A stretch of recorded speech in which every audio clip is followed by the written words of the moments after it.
Debate. ఈ కొంచెం పొలిటికల్గా కానీ లేకపోతే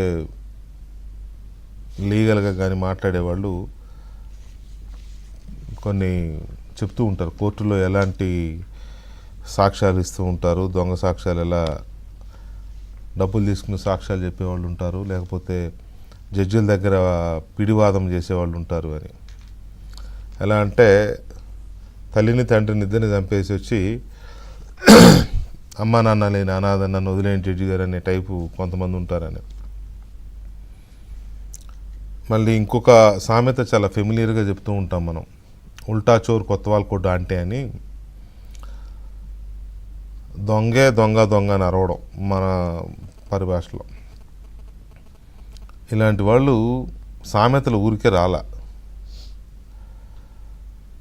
వర్రా రవీందర్ రెడ్డి అనే వ్యక్తి జగన్మోహన్ రెడ్డి కుటుంబానికి చాలా అత్యంత సన్నిహితుడు. పులివెందుల్లో భారతిరెడ్డి గారి వ్యవహారాలన్నీ చూస్తాడని, భారతీ సిమెంట్లో చాలా కాలం పనిచేశాడని, ఇవన్నీ అందరికీ తెలిసిన ఫ్యాక్ట్సే. ఇప్పుడు కాదు, జగన్మోహన్ రెడ్డి ముఖ్యమంత్రి అయిన తర్వాత నుంచి అతను చెలరేగిపోయిన తీరు,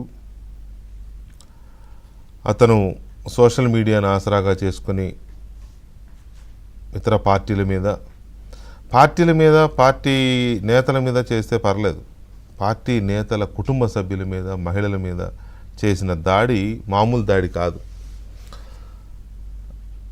అలాంటి వ్యక్తి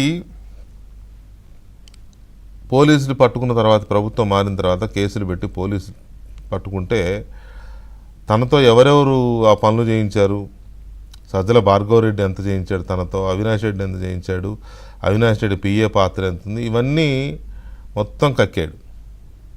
ఇప్పుడు దీనికి డ్యామేజ్ కంట్రోల్ కోసం వైసీపీ స్వయంగా రంగంలోకి దిగింది. స్వయంగా ఒక ట్విట్టర్ పోస్ట్ ఉంటుంది, వేయండి. వైసీపీ తన అధికారిక ట్విట్టర్ పోస్ట్ ద్వారా ఏం చెప్తుందంటే, తెలుగుదేశం వాళ్ళే వర్రా రవీందర్ రెడ్డి పేరుతో వాళ్ళ మహిళల మీద వాళ్ళే బూతులు పోస్ట్ చేయించుకుని ఇప్పుడు అతని మీద కేసులు పెట్టి వేధిస్తున్నారనేది ఆ పోస్ట్ యొక్క సందేశం. ఇప్పుడు నేను ఇందాక చెప్పిన సామెతలకి దీనికి ఏమైనా తేడా ఉందా? వర్రా రవీందర్ రెడ్డితో వీళ్ళే పోస్టులు పెట్టించుకుని, టీడీపీ వాళ్ళే, మళ్ళీ వీళ్ళే ప్రభుత్వం రాగానే కేసులు పెట్టారంట. ఎవరి నోట్లో వేలు పెడితే కొరకలేరో నాకైతే అర్థం కాల. కనీసం మనం ఒక వాదన చేస్తే లాజిక్ ఉండాలి, ప్రజలు నమ్మాలి అనే మినిమం కామన్ సెన్స్ కూడా ఎందుకు లేదో అర్థం కాదు. అతనేమో సజ్జల భార్గవరెడ్డి నా అకౌంట్ని హ్యాండిల్ చేసేవాడు, అతను పెట్టేవాడను అతను పోలీసులకు చెప్తాడు. వర్రా రవీందర్ రెడ్డితో ఎందుకు వీళ్ళు దొంగ పేరు పెట్టి చేయాలంటే చేసుకోలేరా పోలీసులు, టీడీపీ వాళ్ళు? వర్రా రవీందర్ రెడ్డి అనే భారతిరెడ్డి గారి పిఏని ఎందుకు పెట్టుకోవాల్సి వస్తుంది? సో ఇటువంటి ఆర్గ్యుమెంట్స్తో ఎలా దీన్ని దీని నుంచి కాపాడుకోవాలనుకుంటున్నారు వాళ్ళని వాళ్ళు?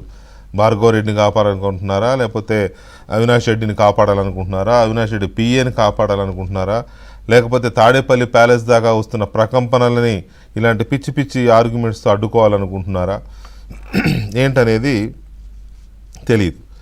తర్వాత ఇప్పుడు అవినాష్ రెడ్డి గారి పిఏ రాఘవరెడ్డి ఎక్కడ దాక్కున్నాడు, ఎక్కడ పారిపోయాడు, ఎటు వెళ్ళిపోయాడు? రవీందర్ రెడ్డే తప్పించుకుని అక్కడక్కడ తిరిగాడు, వారం రోజుల తర్వాత పోలీసులకు దొరికాడు, అరెస్ట్ చూపించారు ఒకటి. అవినాష్ రెడ్డి పిఏ ఎక్కడ కనిపించట్లేదు ఏంటి అనేది ఇప్పుడు ఒక చర్చ. వర్రా రవీందర్ రెడ్డిని ఆయన పరారీలో ఉన్నప్పుడు అవినాష్ రెడ్డి గారు ప్రెస్ మీట్లు పెట్టి వర్రా రవీందర్ రెడ్డి పోలీసుల దగ్గరే ఉన్నాడు, అతను ఏమైనా చేస్తారు అని అనేది ప్రెస్ మీట్లు పెట్టి మరీ మాట్లాడాడు అవినాష్ రెడ్డి గారు. మరి ఇప్పుడు పిఏ విషయంలో ఎందుకు గమ్మునున్నాడు? పిఏ ఎక్కడున్నాడు? నిన్న మొన్ననో అమ్మడి రాంబాబు గారు నన్ను కాపాడమని సత్యనారాయణ, అతని పేరు ఏదో సత్యనారాయణ రెడ్డి అనుకుంటా, అతను అమ్మడి రాంబాబు గారి దగ్గరికి వెళ్ళి శరణితే నీకెందుకు ఆయన ఇన్నాడు పట్టుకుంటాను, మా ఇంట్లో ఉండని చెప్పాడంట. పోలీసులు ఆయన ఇంట్లోకి వెళ్ళి ఎత్తుకొచ్చారు. సో ఇప్పుడు మరి రాఘవరెడ్డి ఎక్కడున్నాడు అనేది పెద్ద సస్పెన్స్.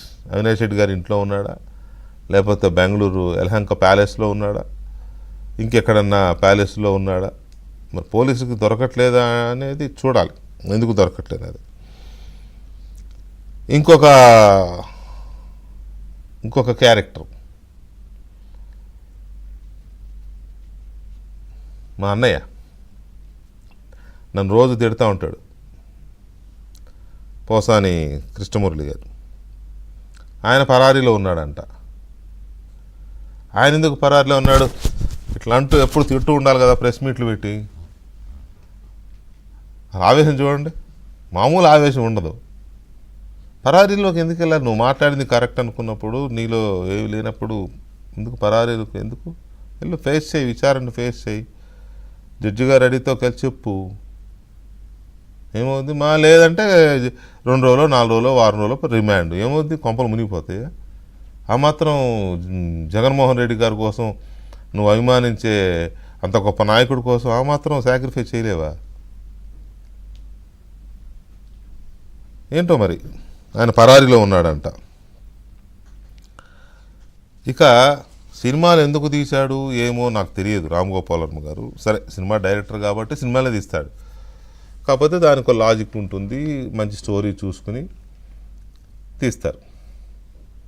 కానీ రామ్ గోపాల్ వర్మ గారు పని కట్టుకుని చంద్రబాబు నాయుడుకి వ్యతిరేకంగానే తీశారు సినిమాలు. ఈ ఈ సాంప్రదాయం తెలుగు ఇండస్ట్రీలో లేదా అంటే ఉంది. అంతకుముందు కూడా ఎన్టీ రామారావు గారికి వ్యతిరేకంగా కృష్ణ గారు తీసేవారు, మండలాధీశుడని, లేకపోతే ఎం ధర్మరాజు ఎమ్మెల్యే అని, అట్లాంటివి చాలా సినిమాలు వచ్చాయి. కృష్ణ గారే 3-4 సినిమాలు తీసినట్టున్నాడు ఎన్టీ రామారావుకి వ్యతిరేకంగా. ఉంటాయి. కానీ వర్మ గారు చాలా, ఒక రకంగా చెప్పాలంటే చాలా నీచంగా చిత్రీకరించేవారు చంద్రబాబు నాయుడు గారిని, లేకపోతే లోకేష్ని, అలాంటి వాళ్ళని, ఆ క్యారెక్టర్స్ని పిక్చరైజ్ చేయడమే కాదు, కాస్త కొంచెం ఫీచర్స్, పోలికలు కొంచెం అలాంటి వాళ్ళని పట్టుకొచ్చి వాళ్ళకి మేకప్ కూడా కొంత చూడడానికి ఇబ్బందికరంగా ఉండేలాగా వేసి వాళ్ళ మీద ఒక రకమైన ఏవగింపు వచ్చేలాగా చేసే ప్రయత్నం చేశాడు ఆయన. ఆఫ్కోర్స్ అది ఇంకా ప్లస్ అయింది అనుకోండి ఆయన చేసిన ప్రయత్నాలు. ఎందుకు చేశాడు అంటే తెలియదు, అది ఆయన ఇష్టం. అది ఆ పుస్తకం రాసుకునే నా ఇష్టం అని రాసుకునేవాడు. ఏమడిగినా నా కోసం నా ఇష్టం, నువ్వు చూస్తే చూడు లేకపోతే దుబ్బై అనే టైపు కదా వర్మ గారు. కాబట్టి ఎందుకు తీసామని అడిగేది నా ఇష్టం, తీసాను, చూస్తే చూడు లేదా పో అంటాడు. ఇప్పుడు ఆయన మీద కంప్లైంట్ వెళ్ళింది మద్దిపాడు పోలీస్ స్టేషన్ అనుకుంటా. వెళ్తే పోలీసులు వెళ్ళారు, నోటీస్ ఇచ్చారు. మరి వర్మ గారు పారిపోయాడని నేను వినలే ఎక్కడ, పరారీలో ఉన్నాడని కానీ నేను వినలేదు ఎక్కడ. నిన్న మొన్న కూడా ఏదో ప్రోగ్రాంలో ఉన్నాడు ఆయన. సో వర్మ గారిని కూడా పోలీసులు అరెస్ట్ చేసే అవకాశం ఉందా? పోలీసులు అటువైపుగా కదిలినట్లేదు. నేను ఏడో రేపు అన్నట్టుగా ఉంది, వెళ్తారు, నోటీస్ ఇచ్చారు, రాకపోతే అరెస్ట్ చేస్తారు అంటున్నారు. సో ఇవన్నీ ఒకవైపు అయితే, కొంతమంది ఏమో ఓపెన్గానే క్షమాపణలు చెప్తున్నారు. సోషల్ మీడియాలో వీడియోలు రిలీజ్ చేయడం, లేఖలు రాయడం, చాలామంది, ఒక్క శ్రీరెడ్డి అని కాదు, చాలామంది తెలిసి చేసామనో తెలియక చేసామనో, లేకపోతే వర రవీందర్ రెడ్డి ఇప్పుడు చెప్తున్నట్టుగా మా పేరుతో ఎవరో కావాలని చేశారనో, మాకు అసలు ఆ ఉద్దేశం లేదు, ఇట్లాంటి అయ్యో. సరే, వాళ్ళు నిజంగానే పశ్చాత్తాపడుతున్నారా లేకపోతే భయంతో చెప్తున్నారా? పశ్చాత్తాపం నేనైతే అనుకోను, కానీ మొత్తం మీద ఎందుకు వచ్చింది, అయిపోయింది, మనం తప్పుకుందాం ఈ గొడవ నుంచి అనుకుంటున్నారేమో తెలియదు. సో దీన్ని షర్మిల గారు సీరియస్గా తీసుకున్నారు.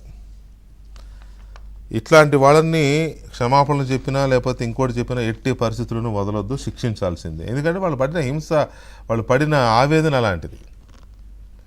మామూలుగా ఇది చేశారా? షర్మిల గారిని కానీ, విజయలక్ష్మి గారిని కానీ, సునీతారెడ్డి గారిని కానీ, భువనేశ్వరి గారిని కానీ, ఇట్లా చెప్పుకుంటూ పోతే ఇంకా కింది స్థాయిలో టీడీపీ మహిళలు, మన వంగలపూడి అనిత గారు కానీ, ఆమె ఇప్పుడు మండలిలో చీఫ్ విప్ పంచుమతి అనురాధ గారు కానీ, ఈ ఐటీడీపీ వాళ్ళు తేజస్వి కానీ, లేకపోతే అనూష ఉండవల్లి కానీ, గాయత్రి కానీ, చాలామంది 100 మంది ఉన్నారు. ఇట్లాంటి వాళ్ళందరినీ ఎంత భయంకరంగా నీచంగా మాట్లాడారు. వీళ్ళందరూ ఇప్పుడు సారీ అయిపోయింది, క్షమాపణ అయిపోయింది, లేకపోతే మాకు తెలియక చేశామనో, లేకపోతే తప్పు అయిపోయిందనో, మమ్మల్ని వదిలేయండనో, మాకేమైనా అయితే మా కుటుంబాలు రోడ్డున పడతాయనో. అంటే అప్పుడు లేవు వాళ్ళ కుటుంబాలు, అప్పుడు లేవు వాళ్ళకి కుటుంబాలు. నోటికి వచ్చినట్టు తిట్టినప్పుడు మమ్మల్ని కూడా తిట్టారు, మాకు కుటుంబాలు ఉంటాయి కదా. ఇప్పుడేదో మాకు ఇది అయిపోయిందని చెప్పేసి ఇది చేస్తే సరే, క్షమించే గుణం అందరికి ఉంటుందిగా. ఆవిడైతే నిక్కచ్చిగా చెప్పేసింది ఎట్టి పరిస్థితులను వదలొద్దు అని. సో ఇది ఎటు వస్తుంది, ఎందుకు ఈ రకమైన పరిస్థితులు వచ్చాయి, పరారీలో ఉన్నవాళ్ళు కాళ్ళ దగ్గర వేసి సొడలు కొట్టిన వాళ్ళందరూ ఇప్పుడు పరారీలో ఎందుకు ఉన్నారు అనేది